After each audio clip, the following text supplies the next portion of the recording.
Hi, it's Larry Herb, Xbox Live's Major Nelson here at Airtight Games for Xbox Wire. Now, it's always really exciting when you get your hands on a game for the very first time. Today, I got to do just that with Murdered Sole Suspect.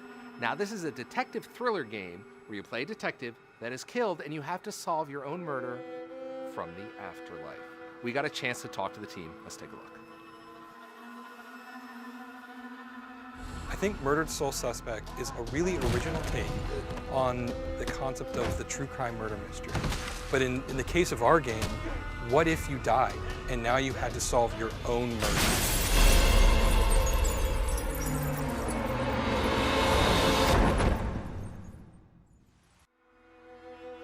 In the process of figuring out who killed you and why they killed you, you sink deeper and deeper into a mystery story. You take the role of one of Salem's best detectives who ever worked in the department. You take away all of his normal natural abilities and you give him these supernatural abilities, and you ask him to find ways to investigate crime scenes in completely new and original ways that only he as a ghost would be capable of. It was interesting when we started developing this game and started asking ourselves, what does it really mean to be a ghost? What is the fantasy of being a ghost? What is it that you want to do as a ghost? When you're walking through the walls, it suddenly becomes both almost exhilarating and freeing, and it also becomes very disorienting. It's incredibly empowering for players, and it's also a huge part of that wish fulfillment of being a ghost, getting to peek into places that you wouldn't get to see otherwise. All right, boys. Place your bets and hope your luck improves. Just as Ronan is discovering this as he investigates this, so will the player. And one of the first things that they discover, and it's probably his most powerful tool, is his ability to possess human beings. And while you can't directly control human beings, you have some really incredible powers over them. You can look through their eyes, you can hear through their ears, you can influence their behavior very slightly, read their thoughts, things of that nature. Ronan, unbelievable. I think the player being a little lost is a good thing. I think it's fun for them to come into a space and go, oh man, I got to figure this out. Because that's what Ronan's thinking as well. If the player comes into the space and goes, oh, I already know all of this, then it's about going through the motions. But if you ask them to make some decisions, force them to do some lateral thinking, that aha moment, once they figure it out, it becomes that much more gratifying. A lot of our prototyping was around how do you make it interesting for the player to do an investigation and come to those conclusions themselves, as opposed to just handing them the exact answer when you manage to gather, 4 different things that you needed.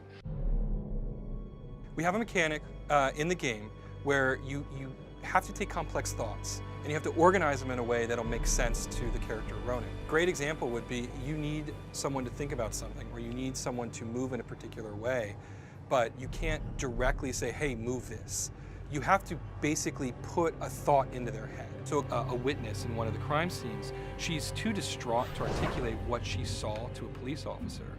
But your own memory of a conversation that you overheard can be put into her head. And when you do that, it breaks free the data. And so she can think about it, and you get this information in her own thoughts, even though she can't express it verbally. When we were brainstorming locations for the game, we first looked for places that had really deep supernatural history and lore behind them. And very quickly we realized that Salem's history worked perfectly for this particular story. And if the player takes the initiative, they're going to learn a lot about this really rich world that we've created. There's all kinds of different collectibles. There's simple things like just finding a plaque on a wall. There's more complex things where you have to piece together fragments of a memory to get a total ghost story. And there's actually full-on side quests, which are independent investigations that don't help Ronan solve his own mystery, but will help other ghosts move on. If a ghost or a specter has unfinished business, they become isolated in this location. And until they can discover what their unfinished business is and come to terms with that, they can't move on.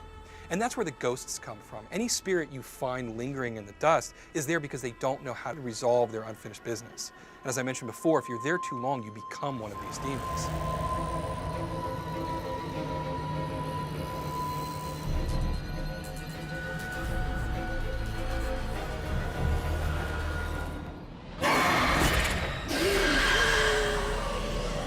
I think the thing that we're most personally proud of is creating this really rich, complex world.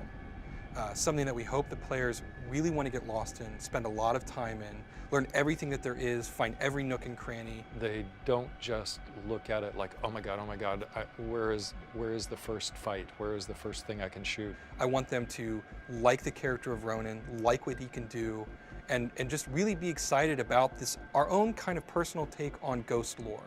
Because while ghost lore is sort of universal, I think our interpretation of it is really original, and I think people are really going to remember it. Get back here! I said